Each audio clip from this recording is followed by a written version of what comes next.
Hello, my name is Ruchi, and I'm currently a freshman studying CS61B this semester, and I wanted to take the opportunity to pursue the Gold Points opportunity for Project Zero and Buddy. So I wanted to go over some of my thinking before I move on to actually running the code and showing you what happened. So some of my thinking was to use something new and to really figure out how the user could interact with the given code.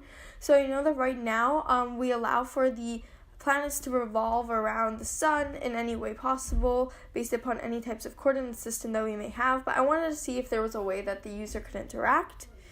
So my thinking was that based upon where the mouse is and where the planets are, different things would happen.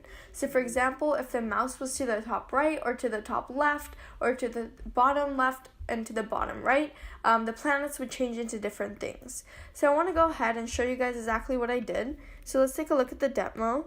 First, I'm going to compile both of the classes and create the class files for both of them. And then I'm going to go ahead and run the nBodyExtreme. And this is what I would get. Based upon, as you can see, where my mouse is, there will be different types of features happening. If it's to the left and the bottom, it will be a star.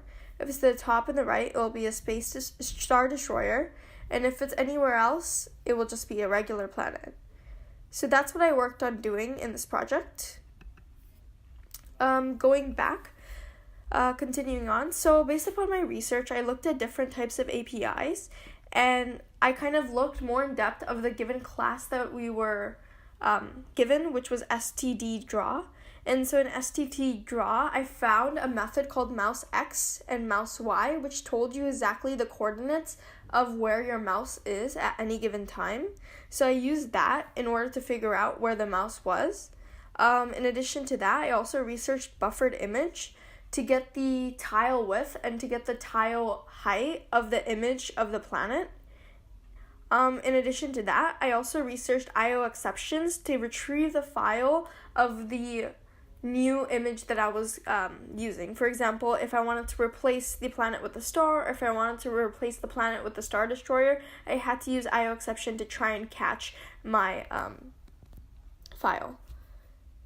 Moving on forward to that, I want to talk a little bit about the structure. So I created the nBodyExtreme class, which created a bodyExtreme object, and then it set a Boolean variable equal to the change x and y method.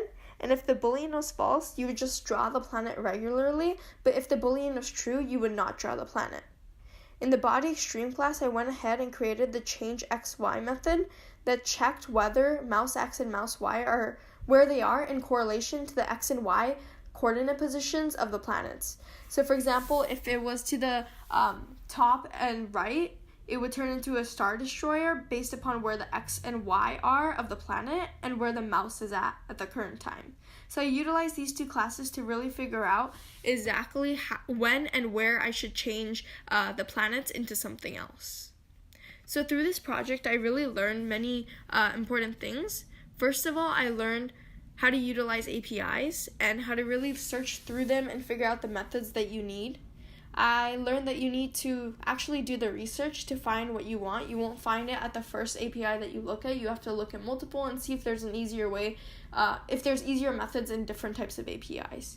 And then lastly, I learned that you need to think outside of the box and have some creative thinking to really figure out if you want to do something different. Thank you for watching. That's all I have.